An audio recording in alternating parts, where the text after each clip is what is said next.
All right, integration by substitution. Not all of these on here have to be done by substitution, but I start you off with some fairly simple ones as far as substitution is concerned. There was a question as to what we did yesterday and how that would relate to this, the basically prerequisite for Chapter 6, and that was getting you ready for the harder problems. And as I just said, it's basically so that instead of having a 2-month gap between when you dealt with that stuff, now it'll hopefully only be a couple-day gap from when you dealt with that stuff. So basically, as we look at this one, I could FOIL out x squared plus 1 and then distribute the 2x and then take the antiderivative. You could do that. And let's face it, in this problem, that probably wouldn't take that long. But what if that second power that's up on here got a little bigger? Like say 5 or 6, you're going to want to sit there and multiply that out? Probably not. And so let's take a look at this one. This is kind of like a, you know, we've been rewriting a lot of things using algebra. We're going to overhaul this problem big time. And we're going to turn it into a problem that's really easy to integrate. Does anybody see any relationships in this problem? Okay, we see an x, a lot of 2's, okay. Whenever you get, I know this is going to sound weird, but whenever you get an antiderivative that looks like it's going to be really hard to do, look for something that has its derivative in the problem. I know that sounds weird. I said antiderivative at first and then I said derivative. But is there anything up there that also has its derivative up there? It kind of is. It's kind of like chain rule, kind of in reverse a little bit. But do you see an x squared plus 1? Yeah. What's x squared plus 1's derivative? 2x, which also happens to be in the problem. And so what we're going to do is completely overhaul this problem. You can choose any variable you want, but I'm going to tell you the book's going to use u.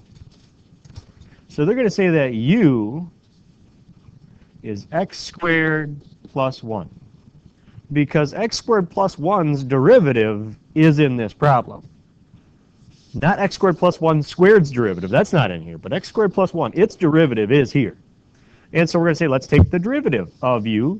Now, technically, it is with respect to x, and let me show you what we're going to do with that in a second. You're probably going to skip this little step that I had there in a second, but what is the derivative of x squared plus 1? 2x. Now, some of you are saying, this seems weird, Ms. Brogos. We're doing the antiderivative, but we're taking a derivative as the first thing we're going to do. Well, and again, you're probably going to skip this step right here where I wrote du over dx, because what we're going to do is we're going to take this dx and we're going to multiply it up over to there. So do you agree I could just write it like that? And if I multiply this side by dx, what happens with the dx? They cancel. So in this problem then, du is 2x dx. Now this is called integration by substitution. Here's what I can now substitute for. I can put something right there. What can I put in place of x squared plus 1 based on my little notation down here? X squared plus 1, I can write, instead of it, I can write u. Because it says right here that wherever I see x squared plus 1, I can put u. What does it say right here? It says 2x dx. Is that written down here anywhere? Yeah, it's right there. I can replace that with du. What's the only thing that's not going to get replaced? The square. So let's rewrite the problem. X squared plus 1 is going to get completely replaced with u. But u better be squared, because the square is still there. And 2x dx is going to get completely replaced with the u. I hope you can agree with me that that's much easier to integrate. And we're lucky that it's with respect to u. Is that something that we can do? U squared, can you integrate that? Yeah, with respect to u, you can. And what is that? It's u to the third over 3 plus a constant.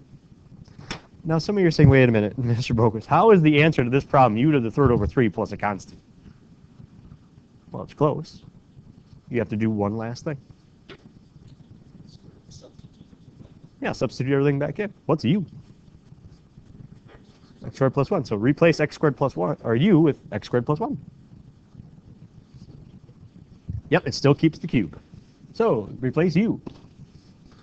Yeah. X squared plus 1 cubed. There it is. Because we started with x's, and we better get back to x's.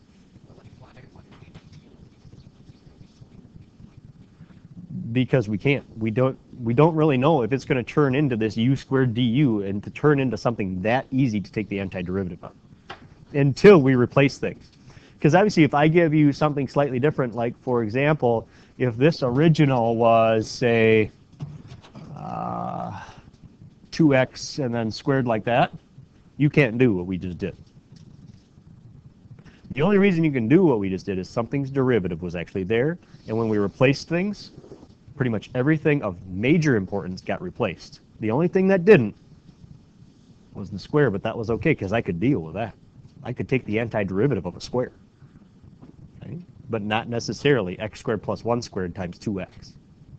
And that's why substitution can work. But not all problems can be done this way. Oh, trig, everybody's favorite. As is, you really can't. Could you integrate cosine of just x? Yes, you can. Have we done anything with a 5 on it? No. Can you just divide by 5 and get rid of the 5x in there? No, because it's cosine of 5x the whole thing. But is something's derivative there? 5 is there, and 5 happens to be the derivative of 5x. Well, all right then. U is 5x. The derivative of u. Basically, you pick u as something that you know that the derivative is also there. 5x, I got it. Do I have its derivative? Yes, I do. Do I have cosine's derivative? No, so don't pick cosine with it. Right, I don't have 5's derivative either. But I do have 5x's derivative. That's how you choose your u.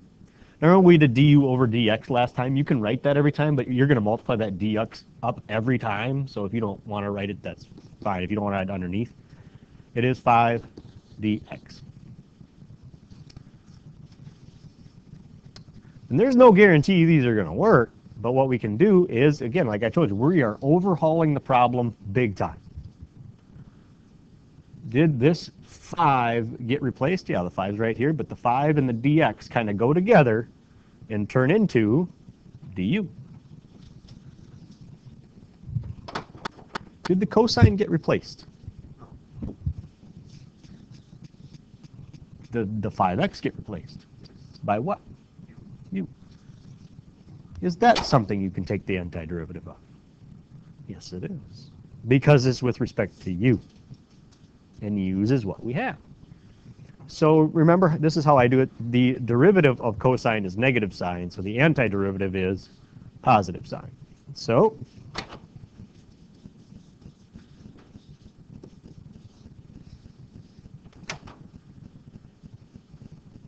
we're basically checking to see if substitution is going to work. And you're going to get really good at seeing if it is going to work or not. Some people kind of say it becomes the plus a constant, but it just allows us to do the problem that is with respect to u.